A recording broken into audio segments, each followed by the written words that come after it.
truth, Guinevere had learned, was rarely defeated in a single blow. It was thinned by convenience, carved by fear, traded away in rooms where men spoke of honor while counting grain routes and border patrols. A lie survived when enough wolves found it useful. A woman survived when enough wolves found her expendable. By the time they brought her to the Moon Court in chains, she understood the crux with terrible clarity. She was not being judged for what she had done, but for what her body and her unborn child might cost the pack if anyone bothered to defend her. The mountain fortress amphitheater rose in steep black tiers beneath a white moon, its stone columns veined with old silver runes that usually marked mating vows and treaty oaths. Tonight, torches burned low and smoky, and every face looked sharpened by calculation. Guinevere stood hooded at the center ring with iron at her wrists, iron at her ankles, and a short chain linking both so she could only shuffle. Her shoulders ached from where they had hauled her upright after she collapsed on the stair. The bruise along her jaw throbbed with each heartbeat. Beneath the torn wool of her dress, her belly rounded forward. Undeniable now. One handspan and a world beyond concealment. The herald's voice carried across the terraces. Guinevere Silvermane stands accused of seducing 3 unmated wolves to conceal the father of her child, fracturing pack lineage law, and corresponding with enemy territory. A murmur swept the court, not shocked, just satisfied, the kind of sound made when a crowd received the answer it had already chosen. She pushed the hood back with a shaking shoulder and lifted her head. "I asked for witness hearing." Her own alpha, Garrick Silvermane, did not look at her. His jaw was rigid, his ceremonial cloak clasped with onyx, his profile turned toward the envoy from Stoneheart territory. "Your request was reviewed," he said. "Denied." "By whom?" Her voice cracked, then steadied with effort. "I named every wolf who was with me in the birthing herbery that week. I named them. Bring them." Garrick's mate Elsin gave a small, cold smile from the high seat. "You mistake this for a negotiation." Guinevere tasted old copper at the back of her mouth. "I was attacked outside the lower granary. I told you that the same night. I named the scent on the cloth they used to gag me. You sent no tracker." "Not one." The beta captain stepped forward and held up a rolled witness scroll sealed in red wax. Confession statements were obtained. "From who?" "From you," he said. The crowd laughed, brief and ugly. She stared at the seal, then at the captain's face and saw the slightest flare of shame before he masked it. That was worse than open cruelty. Cruelty was honest. Shame meant he knew exactly what they were doing. "I never signed," she said. "You marked," Elsin replied. "A thumbprint is binding." They held my hand down. No one answered. The brazier smoke curled upward, sweet with cedar and oath oil, and for one absurd moment she remembered being 12 and standing in the same ring while elders praised her memory for herbs and lineage maps. Useful then, dangerous now.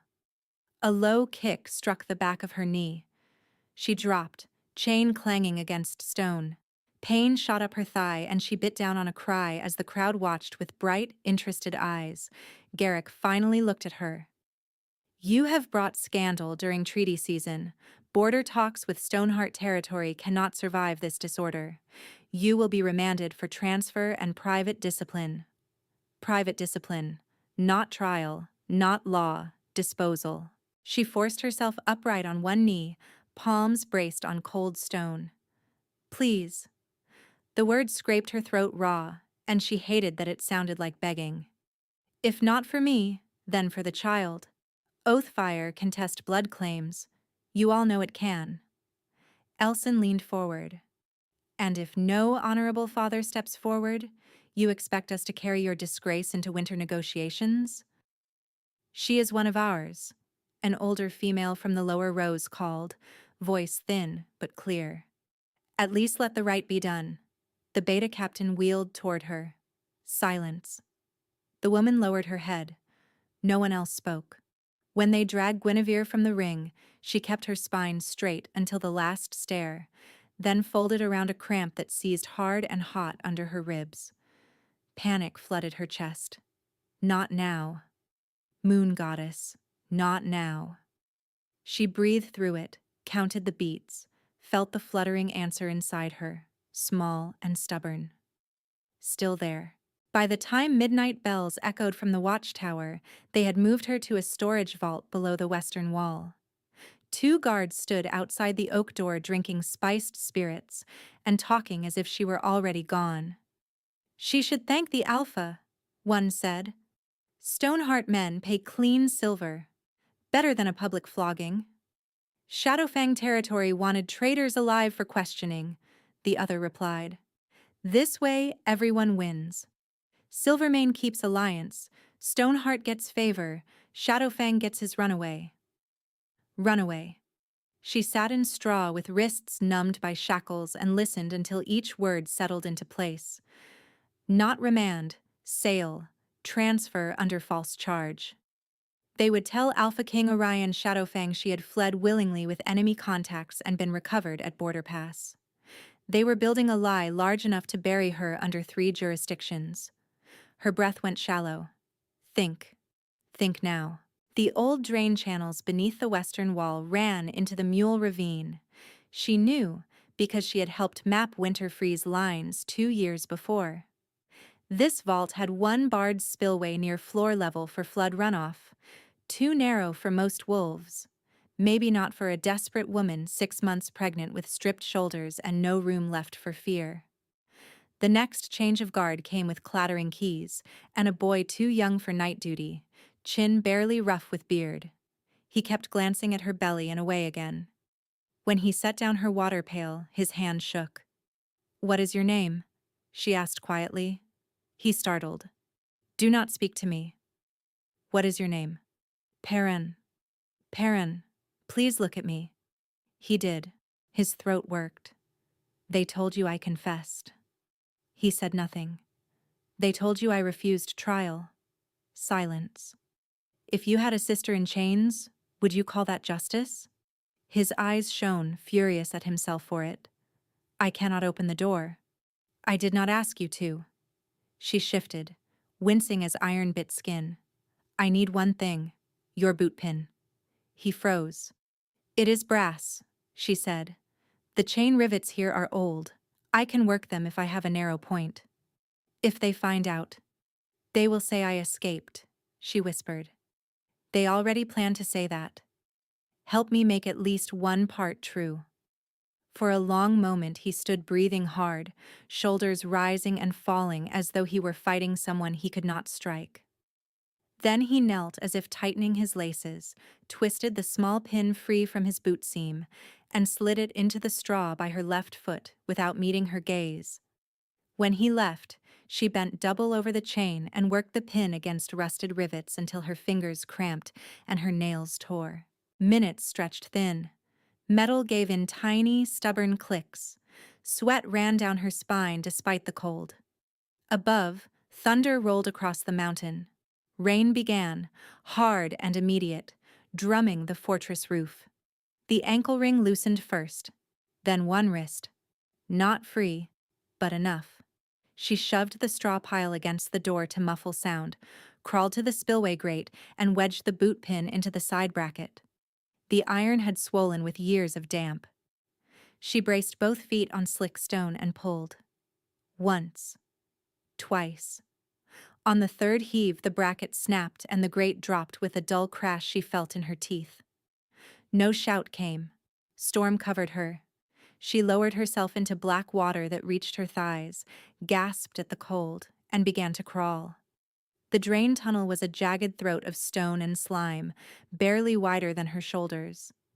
She moved sideways, one hand protecting her belly, the other dragging chain behind her.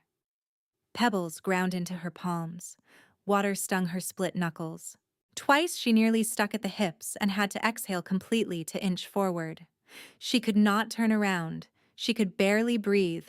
Claustrophobia pressed like a fist on her sternum. "I will not die in a wall. I will not." The thought beat in rhythm with rain overhead. She emerged into the ravine on shaking arms, soaked through, hair plastered to her face. Lightning split the sky and showed a narrow mule path climbing toward the east pines. Border markers lay beyond that ridge. If she reached the temple wardens before dawn, she might force neutral hearing under moon law. She ran, not fast, not graceful. A lurching, painful push between wet boulders and thorn brush, chain slapping her calf each stride. Wind carried pine sap, mud, distant horse sweat. Behind her, bells began to ring. 1, 2, alarm. She stumbled on loose shale and slammed to her knees. White sparks burst behind her eyes. For a breath she crouched there, rain hitting her neck in cold needles, and despair rose so suddenly it almost buckled her. No pack, no advocate, no certainty anyone would listen even if she reached them. Then the child moved, a firm rolling pressure under her palm. She swallowed hard and forced herself up. The ravine narrowed ahead where old quarry walls made a throat between cliffs. A lantern flared at the far end, then another. Mounted figures blocked the path, cloaks dark with rain, wolf crests hidden under mud-smeared leather. Raiders, not fortress guards. Planned intercept. The lead rider drew close enough for torchlight to catch the silver badge on his glove. Stoneheart. "Well," he said, smiling without warmth, "there is our runaway traitor." Guinevere backed one step, then another, until wet stone met her spine. "I demand temple witness." "You may demand whatever helps you sleep in a cell." "I am carrying pack blood." He shrugged. "That is why you are still breathing." A rope loop flew, caught her bound wrist and yanked hard. She cried out as pain shot to her shoulder. Two riders dismounted, pinned her arms, and cinched a hood over her head before she could bite or twist free. Rain vanished into muffled darkness. Mud soaked her knees as they forced her down. "Careful with the belly," the lead rider said idly. "Stoneheart paid for her intact." Hands hauled her upright and shoved her toward a wagon. As they threw her inside, she heard one raider call to another over the storm, voice amused and clear. "Make sure the report says she bolted at first watch. King will think she chose this road herself." The wagon lurched forward into the night, chains grinding against plank wood, while above the thunder and wheel rattle Guinevere pressed both hands over her child and held on to the only vow she had left. If they wrote her as a liar, she would survive long enough to answer them in her own voice. The wagon lurched so hard over a rut that Guinevere's shoulder struck the sideboard, and bright pain chased through her arm where the rope had bitten earlier. She kept both palms over her belly anyway, fingers spread as if she could shield life through wood and iron and a lie that had already crossed two borders. Rain hammered the canvas overhead, then thinned, then returned in sheets while the wheels ground downhill. When the hood shifted against her mouth, she tasted wet wool and old smoke. Men rode close on either side. She counted by sound to stay awake. 4 horses left, 3 right, 1 heavier at the rear dragging something metal. Chains, maybe. Shackles, maybe. Her own future, maybe. Each clank settled deeper into her bones. A hand yanked her upright when the wagon stopped. Down. She landed badly, knees buckling, boots sliding in mud. Someone ripped the hood off, and pale dawn knifed into her eyes. She blinked against a courtyard carved into black mountain stone, wider and colder than Silvermane's western yard, ringed by walls so high they turned the sky into a narrow gray seam. Above the main gate hung the Shadowfang crest, a crescent split by claw marks, iron dark against wet granite. Not a raider camp, a king's fortress. Her chest tightened. They had truly done it. Sold her to the one court she had hoped might force lawful hearing, then delivered her as if she were proof of her own guilt. The lead rider swung down and wiped rain from his jaw. "Prisoner transfer for Alpha King Orion Shadowfang," he called to the gate watch. "Recovered after flight attempt from Silvermane jurisdiction." A guard captain in charcoal mail looked from the rider to Guinevere and back again. His expression did not soften at the sight of chains around a pregnant woman. It only sharpened with procedure. Documents. Wax seals changed hands. The captain read, jaw set, then nodded once. Take her below for intake. Guinevere lurched forward despite the rope. I asked for trial. I was denied. Those seals are forged, and I can prove it under oath fire. The captain's gaze flicked to her bruised jaw, then away. You can state your claim to the king if he requests interview. If he requests? The words tore out of her. I am not cargo. Move her. The world narrowed into steps and stone. They dragged her through a long corridor where torch smoke mixed with wet wool and old iron. Wolves in Shadowfang colors watched from side passages, unreadable faces, hard mouths. Some looked at her belly and then at the floor. Some looked at her as if measuring risk. No one spoke to her. No one asked why her wrists were swollen purple beneath the shackles. At the first stare down, nausea hit in a wave. She bent and retched dry against the wall. A guard swore under his breath and jerked her chain, but the captain raised a hand. Give her a breath. If she collapses on the steps, we carry dead weight. Mercy by logistics still counted as mercy when breath was scarce. She clung to the wall until the dizziness passed, then straightened and kept moving. By dawn's full rise, they reached the underlevels, where the air turned mineral cold and tasted of damp salt. The dungeon corridor was cut directly into mountain bedrock, each door a slab of black iron crossed by rune-etched bars. She had expected rot and screaming. Instead, she found order, silence, the disciplined cruelty of a place designed to keep truth contained until someone powerful chose to look. They put her in the last cell on the inner curve. Fresh straw. A brazier banked low. A shallow basin of water. A white salt line across the threshold, warding mark for wolves in partial shift. Someone had planned for interrogation, not immediate execution. The captain unlocked her wrist chain from the lead ring and stepped back. You'll be seen, when commanded. Guinevere forced words past a throat scraped raw by fear. Tell your king I asked for witness hearing before Moon Court. Tell him I begged for oath fire. The captain hesitated only a heartbeat. I will report your statement. The door slammed. Bolt dropped. Silence returned in layers, thick as wool. She lowered herself to the floor because standing took too much effort and sat with her back to stone, knees drawn as far as the chain allowed. Every muscle trembled now that movement had stopped. She touched the iron cuff at her left wrist where skin had split and dried in dark rust-colored lines. Her body felt borrowed, battered from too many hands, too many forced directions. The child rolled once beneath her palm, slow and deliberate. I am here, still here. She closed her eyes and listened. Distant footsteps, water through pipes, a wolf somewhere far above giving one short bark to signal gate change. Life continuing. Law still possible if one person with authority chose to hear. Sleep took her in torn scraps. She woke to a bowl shoved through the hatch, untouched because fear moved faster than hunger. She woke again to two younger guards outside the bars whispering, That's her? The runaway? Supposedly seduced half her pack? She does not look like a seductress. She looks like she crawled out of a quarry. Keep your voice down.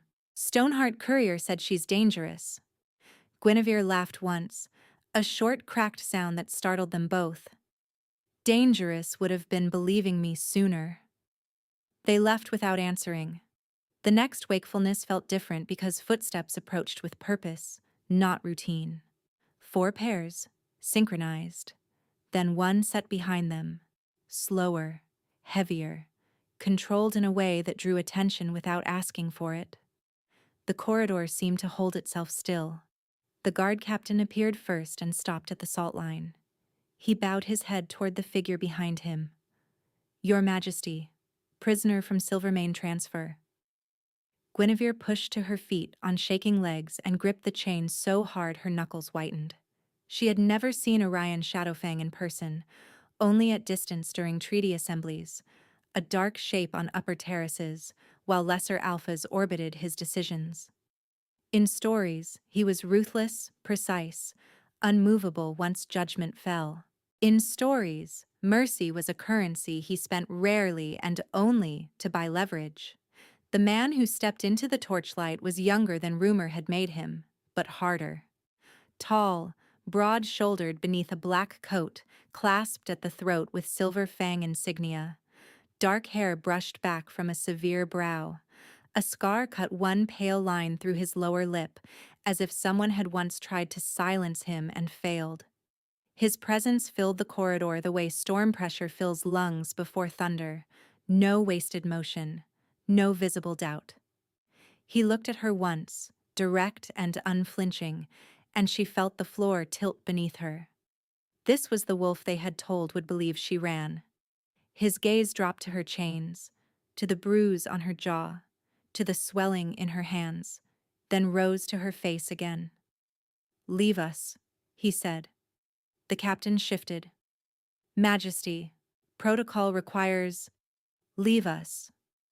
The guards withdrew to the stair bend. Orion waited until their steps faded, then moved to the threshold and stopped at the white salt line. The brazier hissed softly. Guinevere could hear his breathing now, steady, almost calm, and the tiny metallic ring as his thumb brushed the hilt of the ceremonial blade at his hip. He studied her for a long moment. "I was informed you fled lawful holding and were recovered by allied riders. I was informed you refused preliminary hearing. I was informed you carry names tied to espionage channels." Guinevere held his gaze through fear clawed at her throat. "You were informed by men paid to move me like contraband. I asked for trial in open moon court. I asked for witness testimony. They denied both. I never fled lawful holding. I escaped a sale." Something in his jaw tightened. "Escaped?" "They intercepted me in the ravine and brought me here hooded." Her voice trembled, and she hated it, but she forced each word clear. "Ask your captain why my wrists look like this if I walked in willingly." The silence stretched.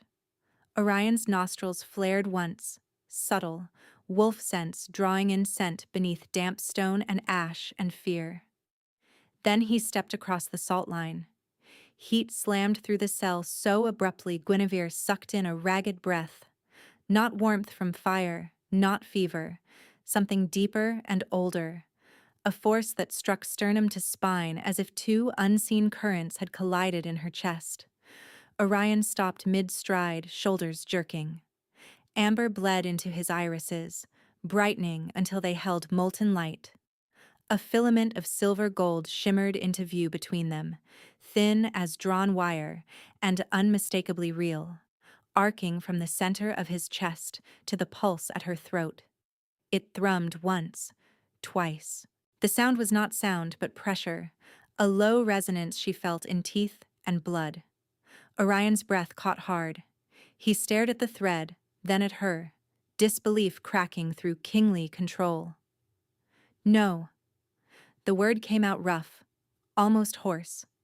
Guinevere pressed back against the wall, though every instinct pulled her forward. Her skin prickled. Heat pulsed beneath it in waves that made her knees weak. Terror rose first, old and trained and practical. If he rejected this, if he called it witchcraft, she would die in this cell and take her child with her. Longing surged right after, fierce enough to frighten her more. The animal part of her went rigid with recognition she had never asked for and could not deny. Mate. The realization hit with humiliating clarity. Not fantasy, not comfort, not convenient rescue. Sacred bond in a dungeon while she wore bruises and iron and someone else's accusations. Orion took one step back as if struck, then dropped to one knee on the stone, head bowed, one hand braced flat to the floor. A king, kneeling in prison dust. When he looked up again, The molten color in his eyes had not faded. Protective fury sat there now, sharp and luminous. "Who did this to you?" The question broke something tight behind her ribs. She swallowed against sudden tears she refused to let fall. "Start with the ones who said I ran." His hand flexed once on the stone. "Guinevere Silvermane." Hearing her name in his mouth felt like a vow and a warning at once. "I am Orion Shadowfang," he said, voice low and unsteady in a way that made him sound more dangerous, not less. "And I should have seen this at the gate. I should have scented the lie then." "You did not know." "I know now." Their eyes locked, and the bond thread brightened until the cell walls seemed edged in moonlight. Guinevere could feel his heartbeat as if it echoed inside her own body, fast and furious, matching the wild cadence in her chest. She had spent days being handled, moved, silenced.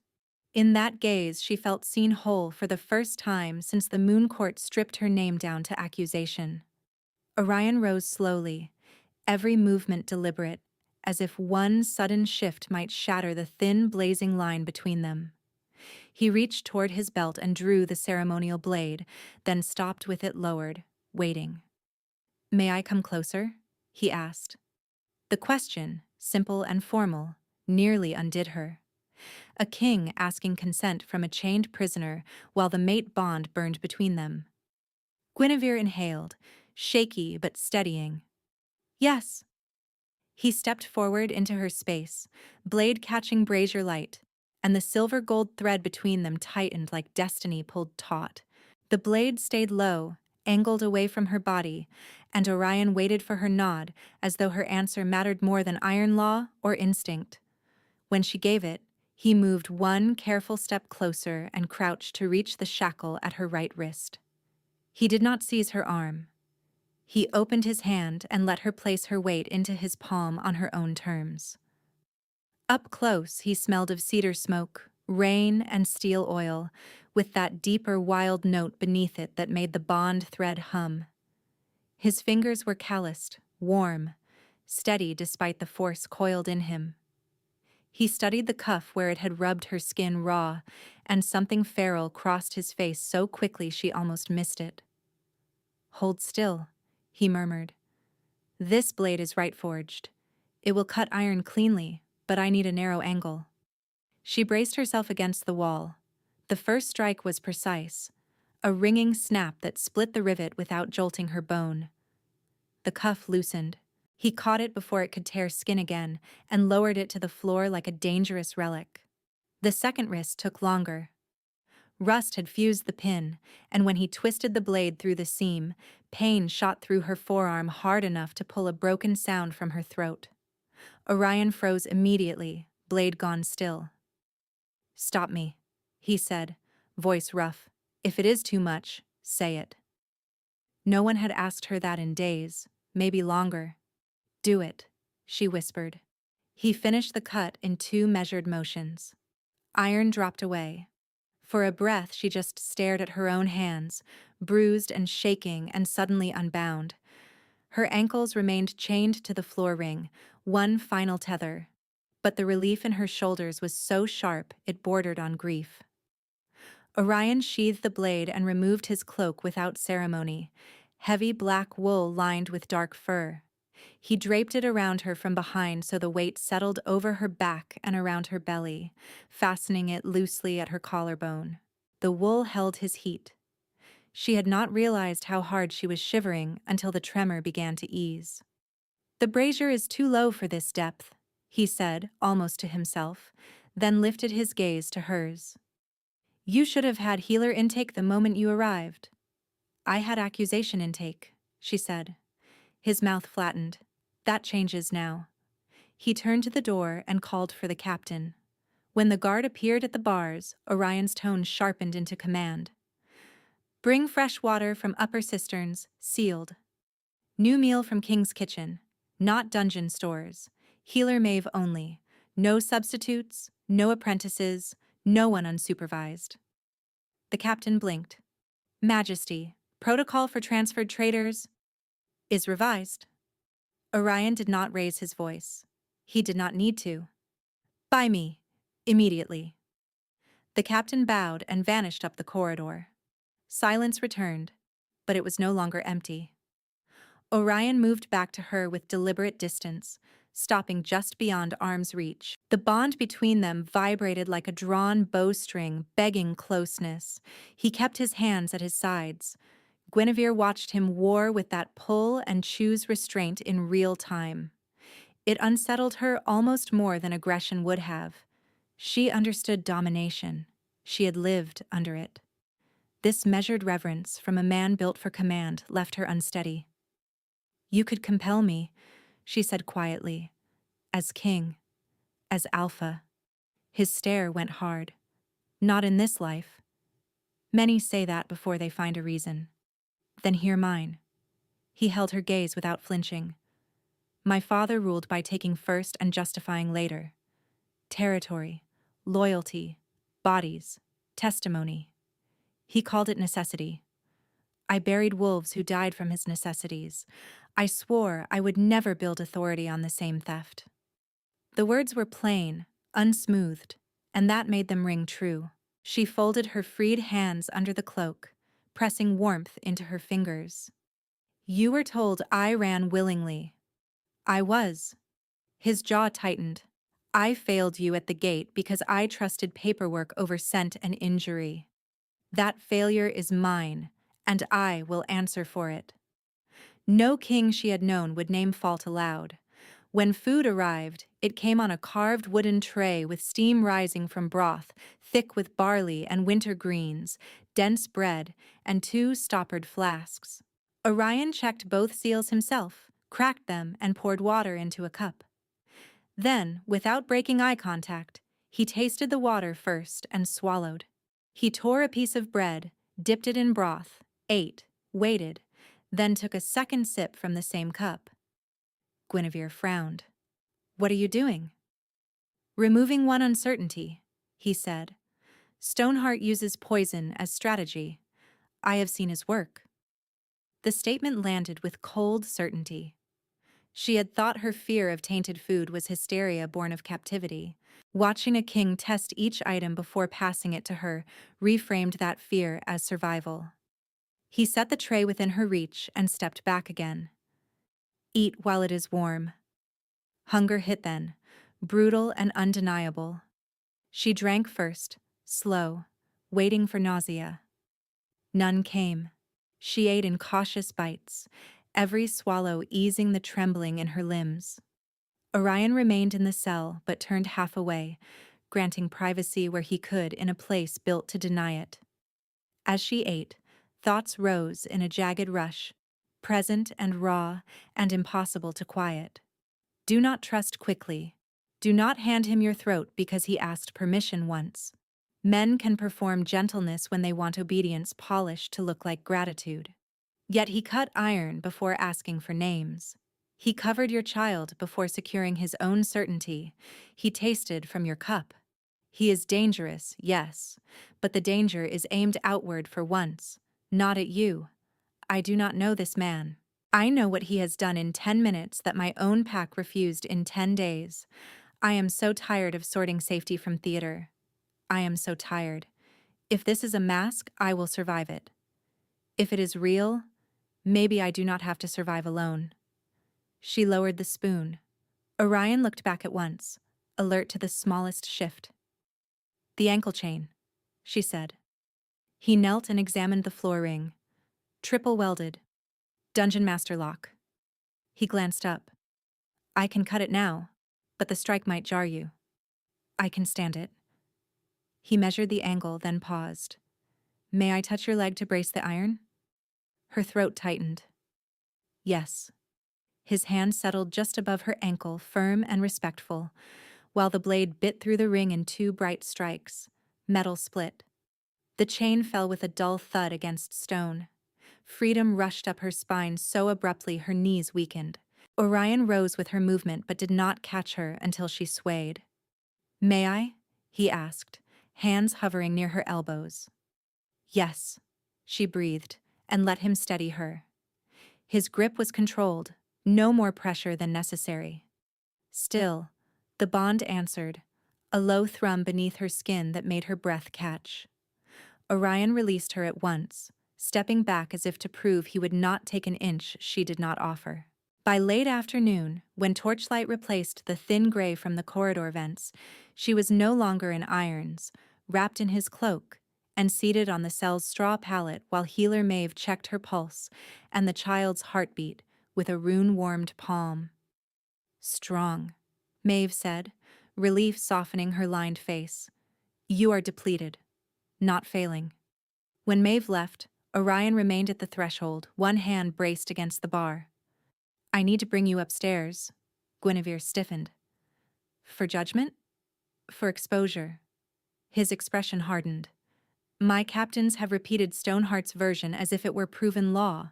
They will repeat every claim again under Oathstone in your presence, or answer to me for contempt. Fear and anger tangled in her chest. They already call me the dungeon liar. Then they will do it where lies have consequences. He extended his hand, palm up, waiting. The council chamber sat above the inner ward, circular and high-vaulted, with moonstones set into the floor around a central black dais. Oathstones rose at 4 points like blunt teeth, each etched with runes that reacted to false swearing with heat and smoke. Wolves filled the chamber benches in layered armor and dark formal cloaks, captains and advisors and senior warriors who had governed by rumor all day. Conversation died when Orion entered. It did not stay silent long. That is her? A scarred captain muttered from the second row, not quietly enough. The dungeon liar wears a king's cloak now. Laughter sparked at the edges, quickly smothered. Guinevere felt every face land on her belly, then her bruises, then the bond thread only she and Orion seemed to sense in full. Instinct screamed to retreat. Orion's hand at her back remained light, guiding, never pushing. He led her to the dais and, instead of placing her below, seated her beside his throne on a carved stone chair usually reserved for ranking witnesses. The room rippled with shock. Orion stood, shoulders squared, gaze sweeping the chamber. You will repeat all accusations against Guinevere Silvermane in this room, before these oathstones, and you will attach your name to each claim. Any wolf who refuses may remove his rank badge now and leave by the outer gate before moonrise. No one moved. Captain Rusk, the scarred one, stepped forward with evident reluctance and planted his palm on the nearest oath stone. Claim 1, he said, voice clipped. Prisoner fled lawful holding under Silvermane authority. The stone remained dark. Claim 2. Prisoner confessed to seduction, fraud, and espionage liaison. A thin thread of smoke curled from the rune seam. Murmurs broke across the benches. Rusk swallowed and tried again, louder. Confession scroll bears her thumb mark. The rune flared red at his wrist. He jerked back with a hiss as if burned. Guinevere sat very still, pulse hammering. Proof did not erase humiliation, but it cut through it with a clean, undeniable edge. Orion did not look at her yet. He watched the room. Another captain rose. Those records came from Stoneheart courier chain. We accepted them in good faith. Good faith, Orion repeated, and now he turned to the benches. Who inspected chain marks on her wrists? Who verified transfer witnesses? Who smelled suppressants in the cloth she arrived wearing? No answer. Rusk, stung and defensive, gestured toward Guinevere with open contempt.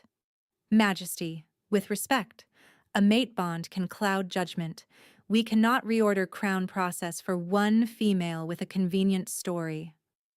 The chamber went utterly still. Orion's control snapped outward like a storm front. Alpha Aura slammed through the room, dense and crushing, forcing air from lungs and pride from posture. Armed wolves dropped to one knee where they stood. A few hit both. Torches guttered. Even Guinevere felt the pressure, not as threat, but as vast force held on a razor edge. When you address her, Orion said, each word carved in stone. You will use her name or her title as my protected witness. You will not call my mate convenient. You will not call an unborn pup collateral. Any insult to Guinevere Silvermane or her child is treason against the crown from this breath forward. Rusk's face drained. He bowed his head to the floor. I hear and obey. Orion let the aura recede by increments until the chamber could breathe again. He turned then, finally, and met Guinevere's eyes. Something fierce and careful moved between them, an accord still fragile but no longer abstract. He addressed the council without breaking that gaze. Stoneheart has petitioned extradition. Petition denied pending Crown inquiry. All courier traffic from Stoneheart routes is seized for verification. Healer staff assigned to Guinevere will report directly to me and to Maeve under oath. Any deviation will be treated as conspiracy. A scribe near the rear spoke up, voice shaking. Majesty, border pacts may read this as favoritism. Orion's mouth curved without warmth. Let them read it as law. The council session dragged through witness names, seal audits, chain of custody inventories. Each time a claim touched her body, her motives, her child, Orion forced it through stone and flame and name. No whisper remained unowned, no accusation floated free. When at last he dismissed the chamber, wolves filed out quieter than they had entered, avoiding her eyes for reasons that were not simple pity. Some looked ashamed. Some looked afraid. A few looked newly attentive, as if recalculating the map of power and finding her placed at its center instead of beneath it. The doors closed on the final captain. The chamber exhaled. Guinevere sat with hands folded over the cloak, exhaustion heavy in her limbs, and realized she was no longer bracing for immediate betrayal, not relaxed, not naive. But the hard knot of constant readiness had loosened one turn. Orion approached and stopped at respectful distance. You stayed upright through all of it. She let out a breath that almost became a laugh. Out of spite. A brief, unexpected warmth touched his face. Spite has kept better kingdoms alive than honor speeches. The tension in her shoulders eased by a fraction more. She studied him, this king who had knelt in a dungeon and then brought a room of armed wolves to heel for speaking her name with contempt. You said protected witness, she said, not prisoner. You are not my prisoner. His voice was quiet, absolute. You are under my protection until you choose otherwise. The words settled into her like fire-banked heat, cautious but real. For the first time since the Moon Court, lowering her guard no longer felt like surrender. It felt, in a small and startling way, like the beginning of choice. Choice lasted exactly one breath before the next blow landed. The side door banged open hard enough to echo off Moonstone. Guard Captain Ives entered with a messenger pinned between two wardens, the courier's wrists bound in treaty cord and his mouth set in stubborn silence. Rain still gleamed on his cloak. The seal tube at his belt bore Stoneheart silver. Orion Shadowfang's expression went blank in that dangerous way Guinevere was beginning to recognize. Report. Ives bowed. Intercepted at the inner gate posing as grain auditor. Carried direct writ for Crown Counsel, marked urgent by Alpha Orion Stoneheart. At the second Orion, Guinevere's stomach turned cold. Shadowfang extended his hand. Ives broke the tube, withdrew a parchment ribboned in red, and passed it over. The chamber seemed to shrink as Shadowfang read, his jaw hardening line by line.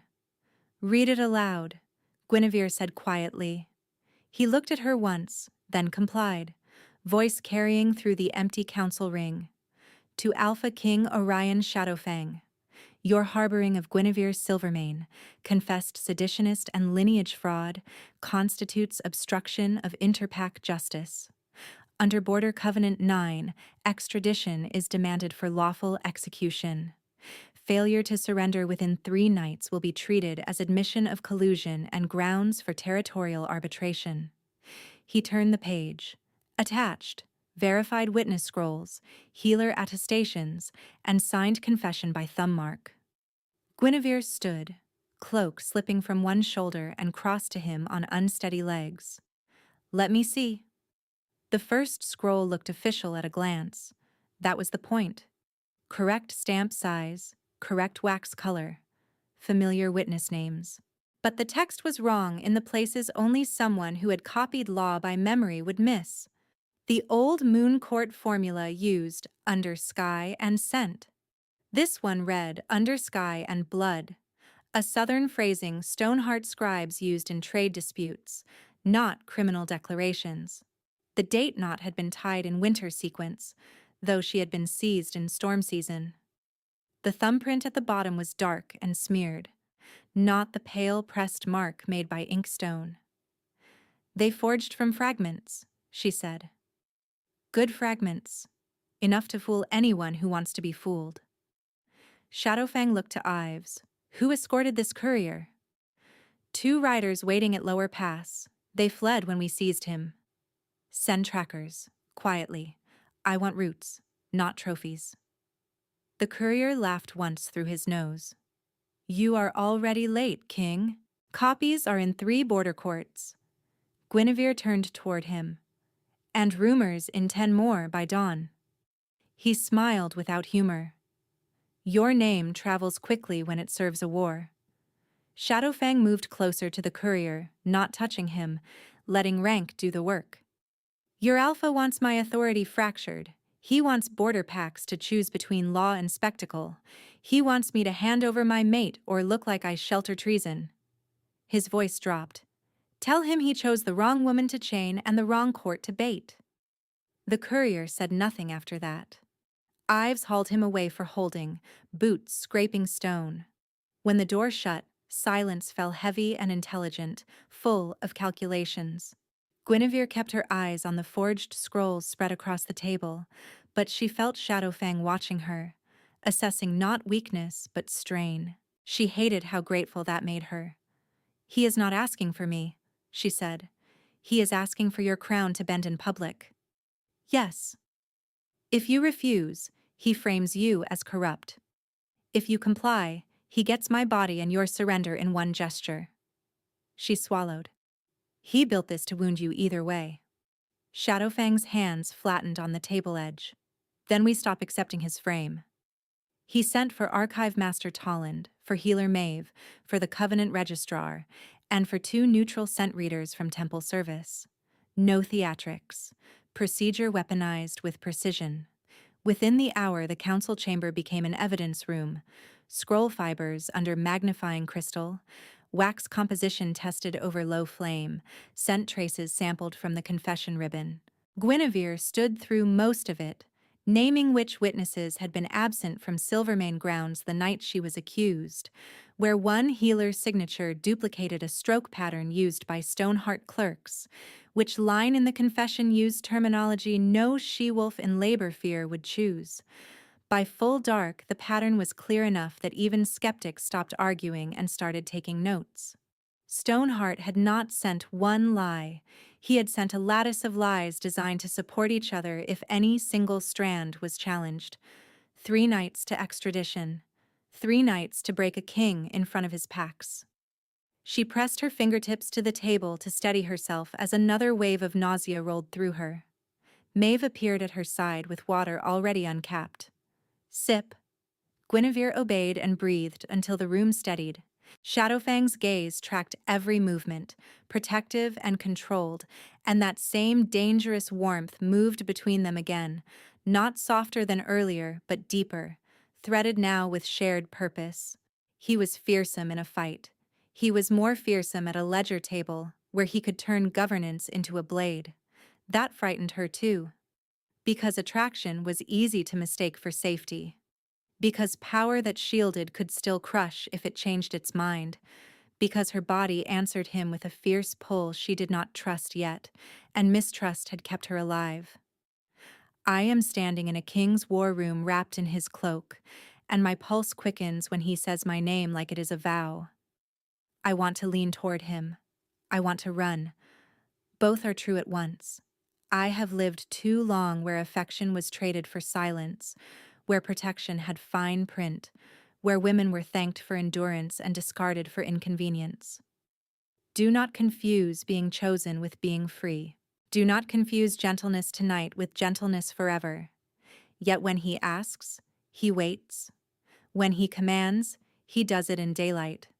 When he is angry, he points that anger at the ones who forged me into evidence. I am tired of suspicion, but I am more tired of cages. If this bond is real, then it must survive my questions. If he is real, he will not fear them. She set the cup down with deliberate care. I want every challenge to those scrolls copied and posted before dawn, not just sent to high tables. Let common wolves read the defects themselves. Talon blinked. Public archive posting is usually restricted in active disputes. Usually is how Stoneheart got this far, Guinevere said. Shadowfang's mouth curved faintly, approval without spectacle. Do it. By the second night of Stoneheart's deadline, the Citadel carried pressure like weather. Courtyard arguments flared and died in clusters. Border captains requested private audiences and emerged pale. Twice, Guinevere heard her old title stripped away in corridors and replaced with the king's weakness. Once, she heard the king's proof. Neither sat comfortably on her skin. Shadowfang moved her quarters from the dungeon level to a tower suite adjoining the Moon Archive, guarded by wolves sworn directly to him and to Maeve. He still asked before entering. He still kept distance unless she closed it. At dusk, when wind rattled the shutters and the child kicked hard enough to make her wince, he knelt beside her chair and placed his palm near, not on, the curve of her belly. May I? Yes. When his hand settled, warm and broad through the wool, the pup rolled again, then pressed back. Shadowfang exhaled sharply, wonder breaking through the disciplined mask. His amber gaze lifted to hers, and for one suspended heartbeat, the room held only breath and firelight, and the strange, raw tenderness of a future neither of them had planned. Then a knock split the moment. Maeve entered with an assistant carrying a lacquer tray.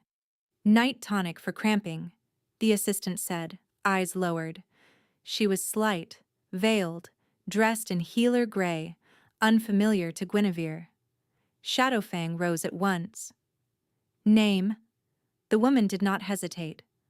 Leora, assigned from East Infirmary rotation. Maeve frowned. I requested no rotation. Leora kept her gaze down. Order came through lower desk. That was wrong. Everything routed to Maeve now. Guinevere's senses sharpened, old herbery training snapping into place. Steam rose from the clay cup on the tray, sweetened with honey and anise to mask bitterness. Under it, faint but distinct, lay the metallic tang of moon-suppressant tincture. Not enough to kill quickly. Enough to weaken contractions into chaos. Enough to trigger a premature labor in a depleted body and leave blame scattered in all directions. She looked straight at Shadowfang. Do not let her leave. Leora bolted. Ives crashed through the doorway from the outer guard post as Leora slammed into him. The tray flew, cup shattering, tonic splashing across flagstone and hissing where it hit the hearth ash. The scent bloomed sharp in the heat. Undeniable now.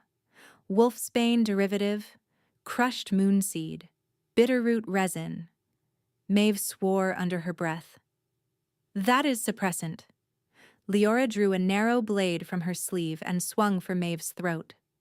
Ives caught her wrist, twisted, and the blade clattered away, but she fought with trained desperation, heel striking, elbow driving for his ribs. 2 more guards piled in and pinned her to the floor, face to stone. Search her, Shadowfang ordered. They found 3 more vials stitched into her hem, each sealed in wax marked with Stoneheart's broken crescent cipher hidden beneath healer knots. Guinevere's hands went cold despite the fire. Stoneheart had not waited for courts or soldiers. He had already reached into the king's own walls and aimed for her child with a chemist's patience. Leora laughed against the stone, breath ragged. You think this was the only cup? Shadowfang went very still. Where? She smiled, blood at the corner of her mouth where she had bitten her own lip. Kitchen broth. Morning tea? Birthing linens, if we had time? Maeve turned white. Ives barked orders to seal the infirmary, lock stores, detain every healer without direct oath clearance. Boots thundered down the corridor.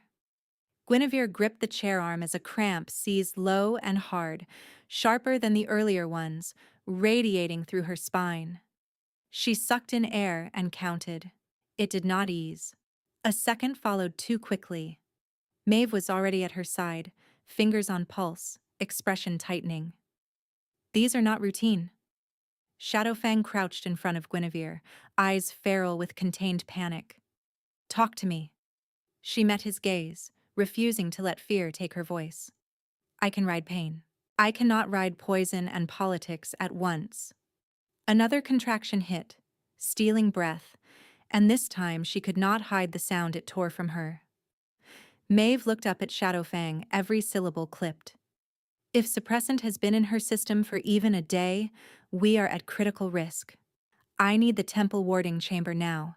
Full moon fire, no delay. Outside, alarm horns began to sound across the citadel, one tower answering another as lockdown orders spread. Inside the room, Leora kept smiling through her restraint, as if the first strike had already done its work. Shadowfang stood and shouted for the corridor to clear. The floor seemed to tilt under Guinevere as the next cramp knifed through her, and for the first time since the dungeon she felt true terror close its hand around her throat. Terror closed around her throat, but Guinevere forced one clean breath through it and locked onto Orion's face, as if that alone could steady the room. Not the temple, she said, words clipped by pain. Not hidden. Maeve stared at her. You need warded care now. I need truth where everyone can see it. Another horn call rolled across the citadel, lower this time, followed by the distant roar of many voices gathering in one place. Ives appeared again at the doorway, chest heaving. Outer ward breach attempt at the east gate, he said. Not full siege, diversion force. Main trouble is inside. Someone spread copies of Stoneheart's writ through the barracks and grain court. They are shouting that your majesty poisoned her to keep her from testifying. Crowd is pushing into the great hall. Shadowfang's head snapped toward him. Who is leading it? Captain Rusk is holding one flank for you, but 3 banner sergeants turned. They are demanding immediate extradition hearing in public. Leora laughed from the floor where guards pinned her. He never needed your walls. He needed your wolves.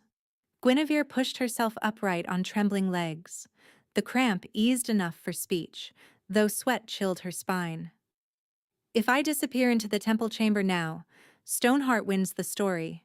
He says I lie, then says you hid me. Orion reached for her, then checked himself a handspan from her arm. You are in pain. I am in strategy. She met his gaze, fierce despite the shaking in her knees.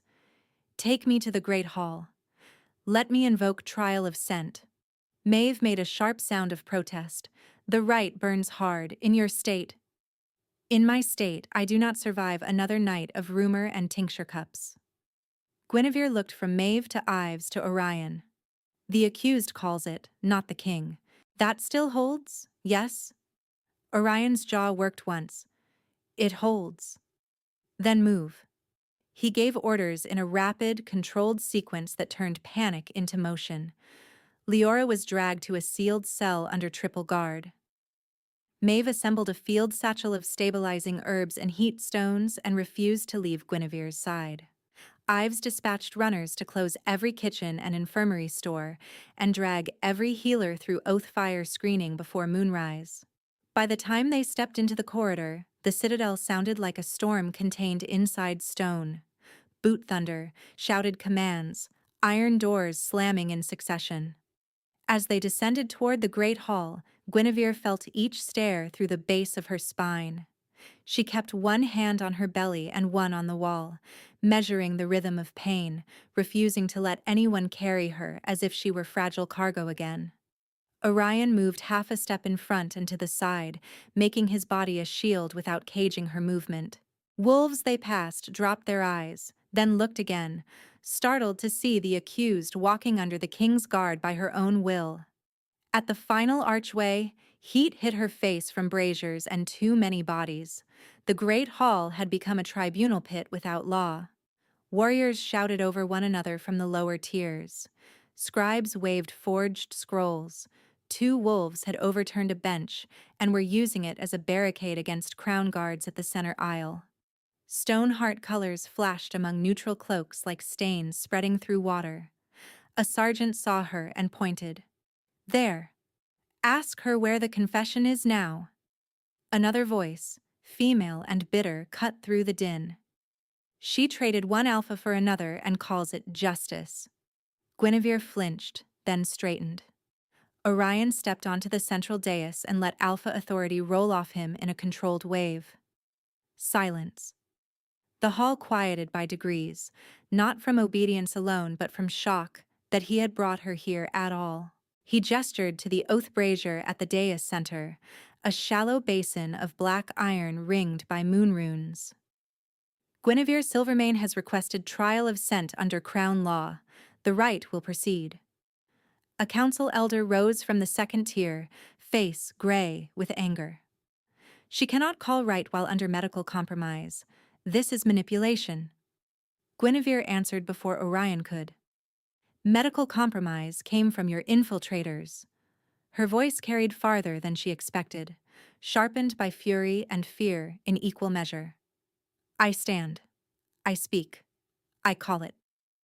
Maeve squeezed her shoulder once, hard, then passed her a ritual blade from the satchel, short and silvered. Guinevere stepped to the brazier. Her hand shook only on the first breath. She cut her palm and pressed blood to the rune ring. Flame leaped silver-white, then steadied. By moon law, she said, every witness against me will step through this fire and swear with true scent on the line. Every scroll will be read beside the brazier, not behind a desk. And I call Orion Stoneheart to swear he had no hand in my chaining. The hall erupted again, louder this time, fear and anticipation braided together. Ives's guard line tightened around the dais. Somewhere near the rear doors, metal crashed against metal. Orion turned his head slightly, listening to battle sounds from the corridor beyond. By the third bell after sunset, Stoneheart came. He did not sneak through side passages or send another courier. He entered through the main doors with 12 escorts in dark war leather, rein on their shoulders and challenge in every step. His smile was polished contempt. Alpha King, he called to Shadowfang. I arrived for lawful extradition and found theater. Orion did not leave the dais. You arrived with forged writ and poisoners. Stoneheart spread his hands as if insulted by the accusation. Bring proof, not pregnant hysteria. The slur snapped something taut across the room. Guinevere felt heat pulse from the brazier into her cut palm, up her arm, into her chest. Not pain. Recognition. The runes answered bloodline, and hers carried old pack magic inheritance no one had bothered to test because she had been easier to discard than to understand. She lifted her bleeding hand toward Stoneheart. Step forward and swear. His gaze hardened. I owe no oath to livestock sold across a border. Orion moved to intercept, but Guinevere raised her other hand without looking away from Stoneheart. No. Let him choose in front of them. The crowd held a collective breath. Stoneheart climbed the first 3 steps of the dais. The silver fire cast hard light across his face, turning his expression predatory. Mid-step, his posture changed. Shoulders widened, claws extending from half-shifted hands, pupils narrowing to slits. Gasps broke from the tears. He lunged for Guinevere's throat. Orion slammed into Stoneheart's side before impact, driving him offline. Both alphas hit the flagstones and rolled apart, snapping up in mirrored violence. Stoneheart's escorts charged the guard ring. The hall dissolved into controlled chaos, steel ringing, bodies colliding, shouted orders ricocheting off the vaulted ceiling. Guinevere nearly fell as another contraction seized low and hard. Maeve caught her elbow. Back now! Guinevere shook her head, vision narrowing to brazier light and Stoneheart's next movement. He had risen again, breath ragged, feral grin cutting across his face as he feinted left around Orion and aimed directly for her through a gap in the melee. She stepped into the brazier ring instead of away from it. Blood from her palm struck the central rune and blazed. Silver light knifed outward along etched channels in the floor, climbing each oath stone in a rush. The hall went starkly bright for one suspended instant, then chain light erupted from the runes, luminous links unfurling like living metal. Stoneheart hit the edge of the ring and froze mid-lunge as 3 bands of silver wrapped his chest, throat, and wrists. The force lifted him half a foot off the ground and locked him there, suspended above the black stone he had mocked. Silence crashed down. Even the fighting at the perimeter stalled. Guinevere stood straight though her body shook. One hand braced on her belly, the other still bleeding into fire. When she spoke, her voice carried with unnerving clarity. "Read the first confession." A stunned scribe obeyed, stumbling over the false text. At each forged phrase, the chain light around Stoneheart tightened. Smoke curled from his skin where the runes touched, not burning flesh away, but branding deceit in visible marks the whole hall could witness. Guinevere took one step closer. "Swear now, Orion Stoneheart. Swear you did not pay raiders to seize me from Silvermane Ravine. Swear you did not route suppressants through healer channels. Swear you did not forge witness scrolls to force extradition." Stoneheart bared his teeth, still trying to force a shift through the bindings. "I swear no such hand was mine." Moonfire flared black around his throat. The crowd recoiled with a single horrified intake of breath. Black fire in Oathright meant direct falsehood under sacred witness. No argument survived it. Stoneheart's eyes found Shadowfang across the ring, hatred and triumph curdled together. In a voice roughened by the choking fire, he spat, "He was told you ran, and he believed it." Guinevere answered first, steady as iron. "He believes me now." Orion stepped forward, blade already in hand, face emptied of everything but sanctioned purpose. By moon law and crown right, false oath, treason, and attempted murder are answered in combat. He met Stoneheart's gaze. "Sentence is immediate." Stoneheart snarled and threw his weight against the chain light. It held long enough for Orion's strike to land cleanly between the ribs. No flourish, no speech, just finality. Stoneheart's body went slack. The black fire vanished. The silver chains dissolved into sparks that drifted out above the hall like extinguished stars. For 3 heartbeats, no one moved. Then one of Stoneheart's escorts dropped his weapon and fell to his knees. Another followed. Around the hall, wolves lowered blades, then lowered heads, not to fear alone, but to witness law. The riot had no center now. The lie had lost its architect in front of every eye that mattered. Orion turned immediately from the body to Guinevere. His sword clattered to the floor as he crossed the ring in 2 strides and stopped close enough to catch her if she swayed, far enough to honor the boundary she had set from the beginning. "Are you with me?" he asked, voice stripped raw. She nodded once, breath unsteady. "Still here." Maeve was already at her side, checking pulse, pressing a heat stone into her free hand. "You are done standing."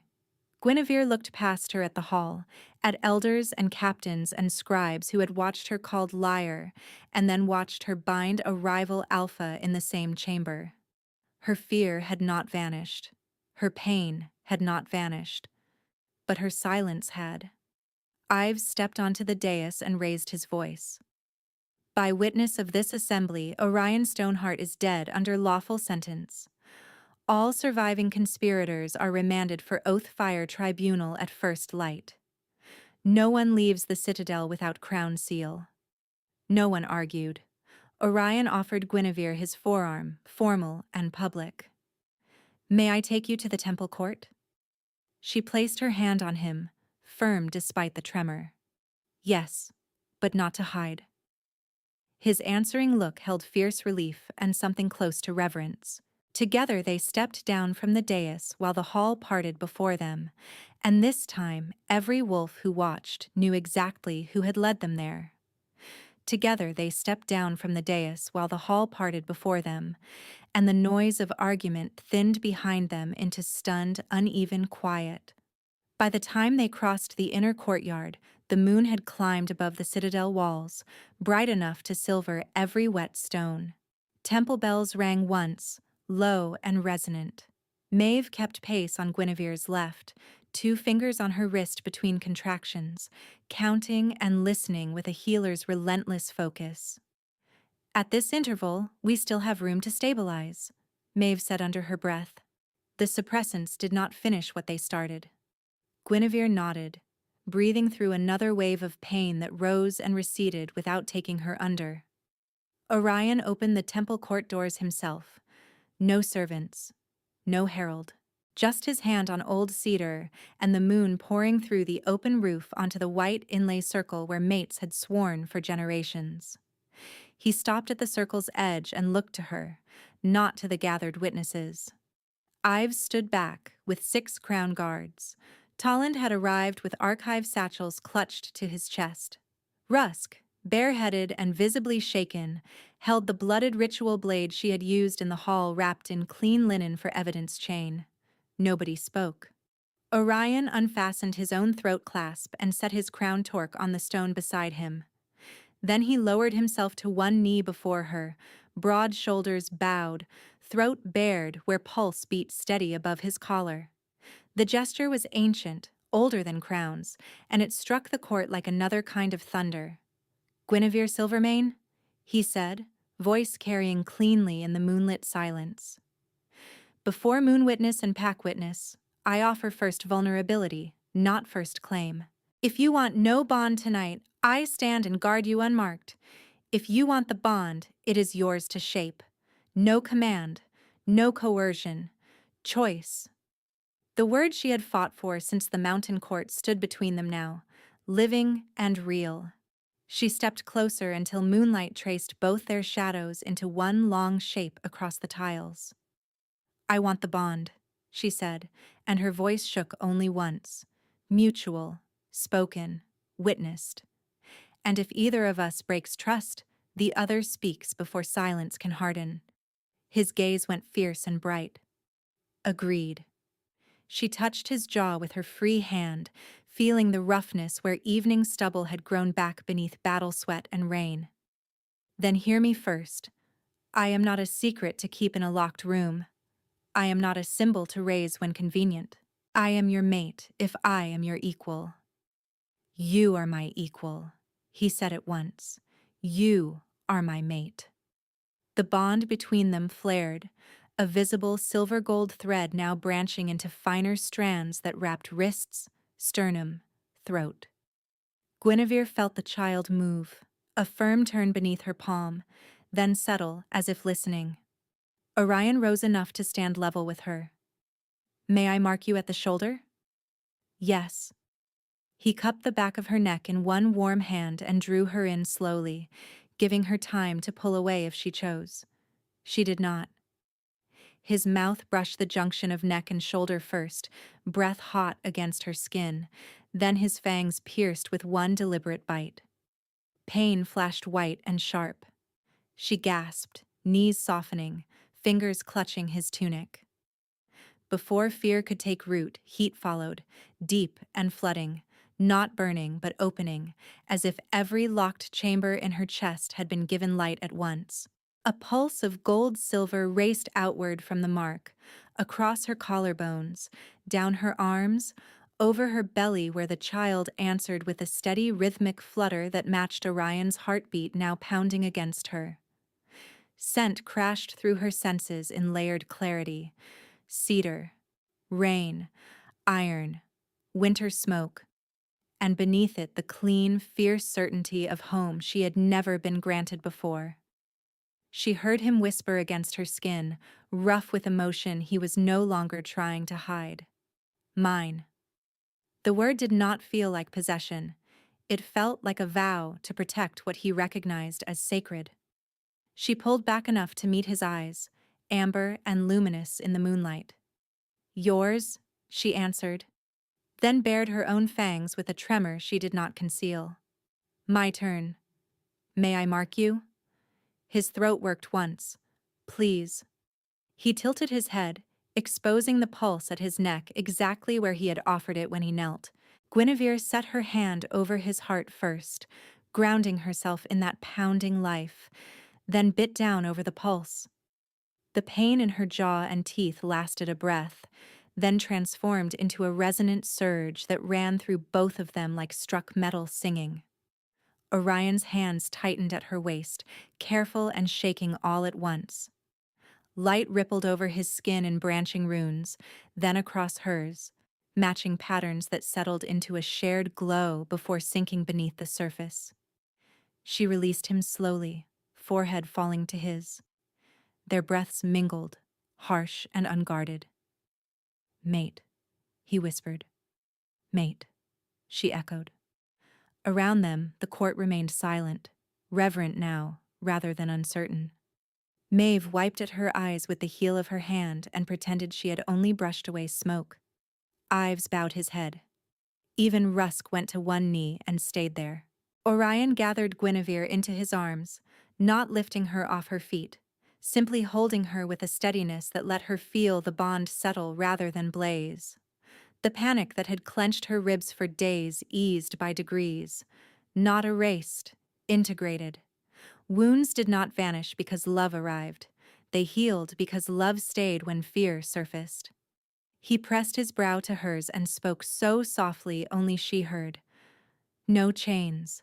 Ever again. She answered against his mouth, tears finally slipping free without shame. No silence. Ever again. At first light, the tribunal convened in the same great hall where Stoneheart had died. No decorative banners hung, only oath fire and record tables.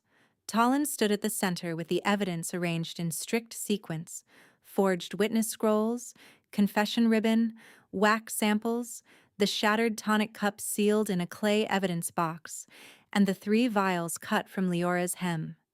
Maeve testified to compound composition and dosage risk. 2 neutral scent readers confirmed moon suppressant traces on the cup and on linen seized from the infirmary stores. Ives presented the tracker outcome.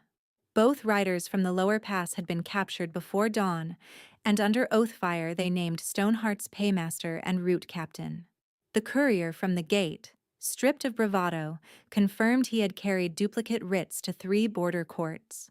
Leora, pale and hollow-eyed, admitted infiltration under falsified healer orders and identified the lower desk clerk who had altered rotation logs. The clerk confessed before noon and was remanded with the rest of the conspiracy ring. Then came the Silvermane delegation under guard. Garrick stood rigid until Oathfire blackened at his first denial. After that, words spilled, trade pressure, alliance fear, Stoneheart silver routed through private accounts.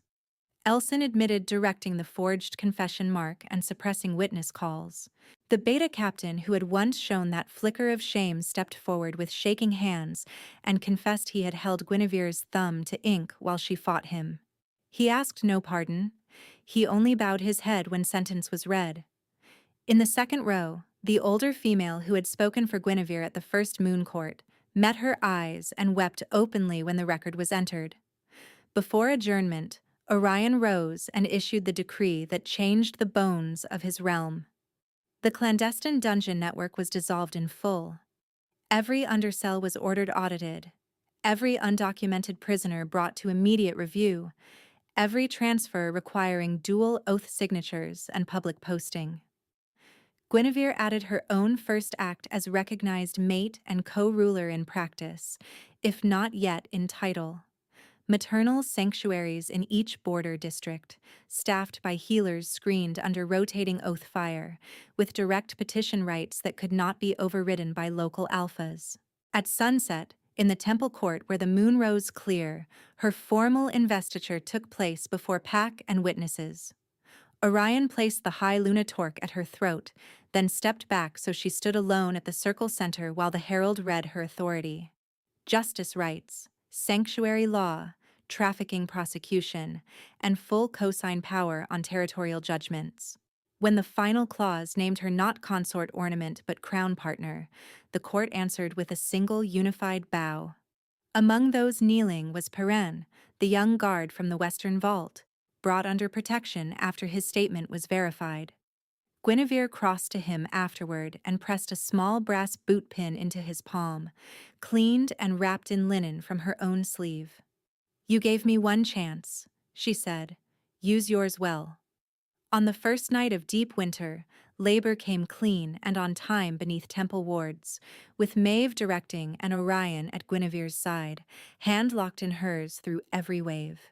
Dawn broke as their daughter cried, strong and furious, into the world.